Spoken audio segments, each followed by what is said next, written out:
नमस्कार विद्यार्थियों, history by captain doctor Rajendra ऐतिहासिक अध्ययन की श्रृंखला में मैं आपका फिर से स्वागत और अभिनंदन करता हूं। विद्यार्थियों, आज की मेरी कक्षा इतिहास के उन विद्यार्थियों के लिए है जो मध्यकालीन भारतीय इतिहास और विशेष रूप से दिल्ली सल्तनत की बारीकियों और गहराइयों को समझना चाहते हैं। विद्यार्थियों, जैसा कि मैं आपको पहले स्पष्ट कर चुका हूँ कि मेरे अध्ययन का उद्देश्य, मेरा आपको पढ़ाने का मकसद केवल और केवल यही है कि आप हर तथ्य की गहराई से जानकारी प्राप्त करें। हम जितना भी पढ़ें लेकिन उसको गहराई से समझें और न केवल आपके ये केवल बीए द्वितीय वर्ष की परीक्षा उत्तीर्ण करने मात्र से संबंधित नहीं रहे, बल्कि आगे चलकर आपको प्रतियोगी परीक्षाओं की तैयारी में भी इससे मदद मिले और साथ ही साथ एक अच्छे नागरिक के तौर पे आप हिंदुस्तान की ऐतिहासिक जड़ों और गहराइयों को बखूबी समझ सकें। क्योंकि विद्यार्थियों, सीधी सी बात है कि जिसने अपने इतिहास को नहीं जाना वो अपने भविष्य को भी नहीं जान सकता। तो आइए आज हम आपसे बात करते हैं मध्यकालीन भारतीय इतिहास और दिल्ली सल्तनत के सबसे महत्वपूर्ण और शक्तिशाली राजवंश खलजी राजवंश के बारे में। खलजियों के बारे में विद्यार्थी मैं आपको कुछ पिछली क्लास में जानकारी दे चुका हूँ और आज मैं उसी श्रृंखला के अंतर्गत दिल्ली सुल्तान अलाउद्दीन खलजी, जिसने कि 1296 से 1316 तक दिल्ली पर हुकूमत की थी, वो सुल्तान जो अपने आप को सिकंदर सानी अर्थात द्वितीय सिकंदर कहा करता था, वह सुल्तान जो खुद को खलीफा का दाहिना हाथ और इस्लाम का वफादार सेनानायक बताता था, यामीन उल खिलाफत नासिर अल अमीर अल मोमिनीन, that means the right hand of the खलीफा and the faithful commander of the Islam, वह सुल्तान जिसने कि अपने आप में कई विविध प्रकार के प्रयोग किए। तो आइए हम उस दिल्ली सुल्तान अलाउद्दीन खलजी के बारे में कुछ जानकारी और लें। आज विद्यार्थियों मैं आपसे बात करूंगा सुल्तान अलाउद्दीन खलजी की भू राजस्व व्यवस्था, लगान व्यवस्था के बारे में और उसकी सैनिक व्यवस्था के बारे में मैं आपसे कुछ बात करूंगा। विद्यार्थियों, सुल्तान अलाउद्दीन खलजी ने एक नवीन प्रकार की भू राजस्व व्यवस्था या लगान व्यवस्था लागू की, जिसके पीछे उसका मकसद ये था कि एक इतनी बड़ी तादाद में धन प्राप्त किया जाए कर के रूप में, जिससे कि एक शक्तिशाली और निरंकुश राजसत्ता की स्थापना की जा सके और इसके अलावा अपने बहुत बड़े तादाद पर हुए विजय अभियानों को, सैनिक गतिविधियों को संपादित करने के लिए और विशेष रूप से मंगोलों के हमले का मुकाबला करने के लिए यह जरूरी था कि अलाउद्दीन के पास एक बड़ी तादाद में पैसा हो, क्योंकि यदि बड़ी तादाद में पैसा होगा तभी वह एक बहुत बड़ी सेना को वेतन देने में कामयाब होगा। जैसा कि फरिश्ता लिखता है कि अलाउद्दीन ने केंद्र में 4,75,000 की शक्तिशाली सेना कायम कर रखी थी। तो केंद्र में 4,75,000 की एक शक्तिशाली सेना कायम करना एक प्रकार से एक ऐसी चुनौती थी जिसके खर्चे को पूरा करने के लिए काफ़ी बड़ी तादाद में पैसे की जरूरत थी। और इतिहासकारों को यह कहना था कि यदि अलाउद्दीन अपने कोष के सारे सोने चांदी को पिघला देता, सारे सोने चांदी के बर्तनों को पिघला देता, देवगिरी और दक्षिण से मिले हुए अकूत सोने और चांदी के सिक्कों को, बर्तनों को, सबको पिघला देता और सैनिकों को सामान्य दर पर भी वेतन दिया जाता, तो इतनी बड़ी सेना को वेतन देना आसान काम नहीं था। इसलिए अलाउद्दीन की लगान व्यवस्था और उसकी भू राजस्व व्यवस्था के पीछे था अपने सैनिक और प्रशासनिक उद्देश्यों के लिए ज़्यादा से ज़्यादा मात्रा में धन इकट्ठा किया जाए। तो इसके लिए अलाउद्दीन ने कर व्यवस्था का अध्ययन किया। अलाउद्दीन ने यह पाया कि राज्य, स्टेट और किसान के बीच में बहुत सारे मध्यस्थ हैं, बहुत सारे बिचौलिया हैं, बहुत सारे लगान अधिकारी हैं। ये मध्यस्थ, बिचौलिया और लगान अधिकारी वे लोग हैं जो कि इस प्रयास में रहते थे कि किसान से ज़्यादा पैसा भूमि कर के रूप में वसूल किया जाए और राज्य को वसूली कम से कम दिखाई जाए। बर्नी लिखता है कि इस प्रकार के कर अधिकारियों का उल्लेख करते हुए करता है, वो कहता है कि इस प्रकार की कर व्यवस्था का जिम्मा प्राचीन काल से ही हिंदू अधिकारियों के पास था, जिन्हें चौधरी कहा गया है, खूत कहा गया, मुकद्दम कहा गया। और बर्नी ये कहता है कि इन चौधरियों, खूतों और मुकद्दमों के पास इतना ज़्यादा पैसा हो गया था कि ये बेहतरीन घोड़े पर सवारी करते थे, ये बड़ी बड़ी दावतें उड़ाते थे, ये शराब की पार्टियां करते थे और इसके अलावा बेहतरीन किस्म के ईरानी धनुषों का प्रयोग करते थे और आपस में लड़ते थे।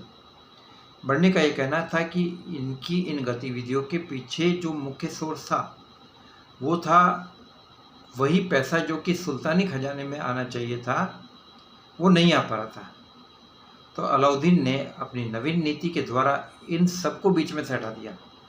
चौधरियों, खूतों और मुकद्दमों को बीच में से हटाकर अलाउद्दीन ने खुद इस कार्य की वसूली हेतु एक अलग से एक विभाग की स्थापना की, जिसमें आमिल है, जिसमें नौसिंदा है और इस प्रकार के कारकुन हैं। कई प्रकार के लगान अधिकारियों की नियुक्ति की गई और जिनका काम ये था कि वो किसान से पैसा वसूल करके खजाने में जमा कराए।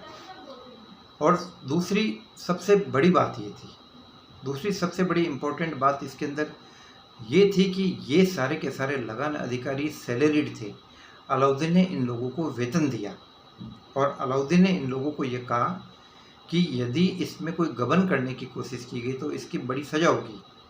बर्नी अपने विवरणों में लिखता है कि इस प्रकार के एविडेंसेज पाए गए हैं कि यदि कोई व्यक्ति थोड़ा सा भी गबन करता है, 1000 टंके का, 500 टंके का, तो उसको कई सालों तक के लिए जेल में रहना पड़ता था।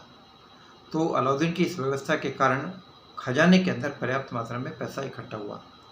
अलाउद्दीन ने उन तमाम कोशिशों को व्यवहार में लागू किया जिसके परिणामस्वरूप खालसा ज़मीन के अंदर बढ़ोतरी हो, यानी सुल्तान की खुद की केंद्रीय सत्ता की ज़मीन उसके अंदर बढ़ोतरी हो। और इसके लिए अलाउद्दीन ने जब अध्ययन किया तो ये पाया कि बहुत सारी ज़मीन ऐसे लोगों को दे दी गई है, चाहे वो मिल्क के तौर पर हो, चाहे वक्फ के तौर पर हो, धार्मिक कार्य के लिए पुरस्कार के तौर पर दे दी गई, और ऐसे लोगों को दे दी गई जो अब स्टेट की किसी न किसी प्रकार से सेवा नहीं कर रहे। तो अलाउद्दीन ने ये सारी ज़मीनें उनसे ले ली। ऐसा नहीं है कि किसी के पास कोई ज़मीन नहीं रही, बल्कि ज़मीन रही लेकिन उतनी रही जितनी ज़रूरत थी, और कोशिश ये की गई कि इसके बदले में वह स्टेट की किसी न किसी प्रकार से सेवा करें। तो इन गतिविधियों का परिणाम ये हुआ कि खालसा ज़मीन की तादाद में वृद्धि हुई और अलाउद्दीन के खजाने में आने वाला लगान बढ़ा। अलाउद्दीन ने लगान की दरें 1/2 कर दी, जो पहले माना जाता था कि 1/3 था। और इसके अलावा उसने अपनी व्यवस्था को लागू करने के लिए और भी महत्वपूर्ण कदम उठाए। उसने कुछ अलग टाइप के कर लगाए, जैसे कि चराई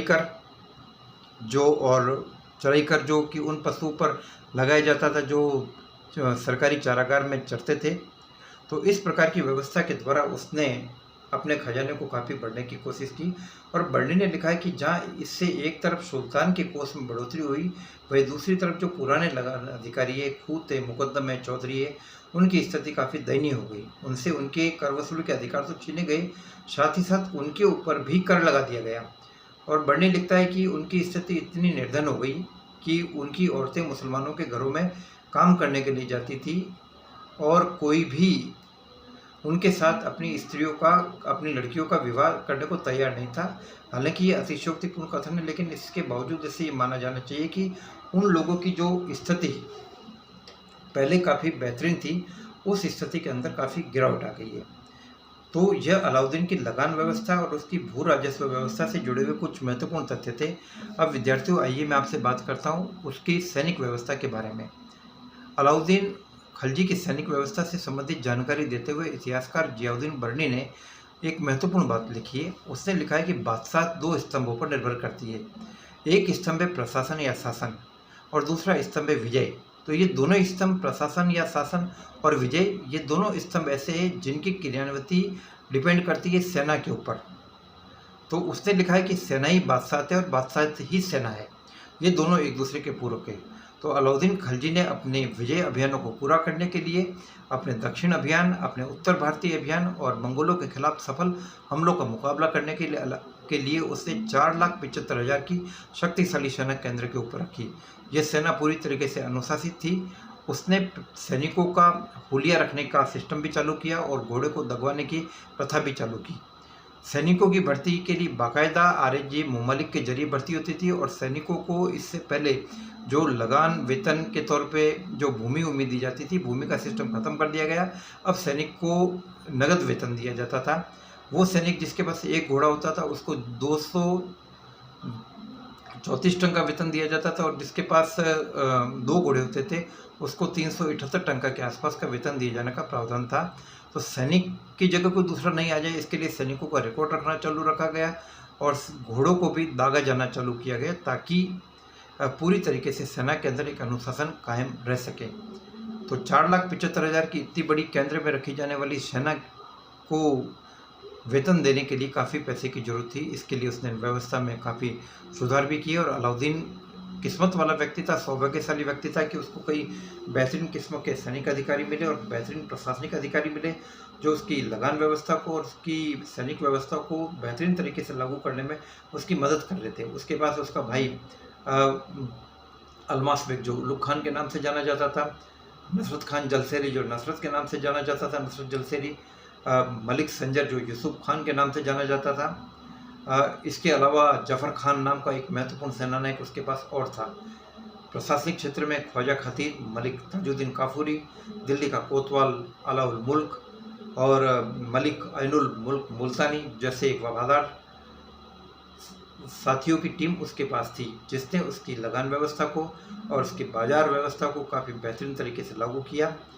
विद्यार्थियों, आगे की कक्षा में मैं आपसे बात करूंगा अलाउद्दीन खिलजी की प्रसिद्ध बाजार व्यवस्था के बारे में, जिससे कि अलाउद्दीन खिलजी की लोकप्रियता को और ज़्यादा बढ़ाया।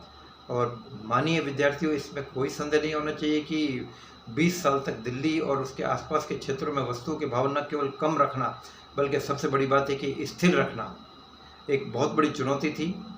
4,75,000 की फौज को पालना था, सामान्य दरों पर वेतन देना था।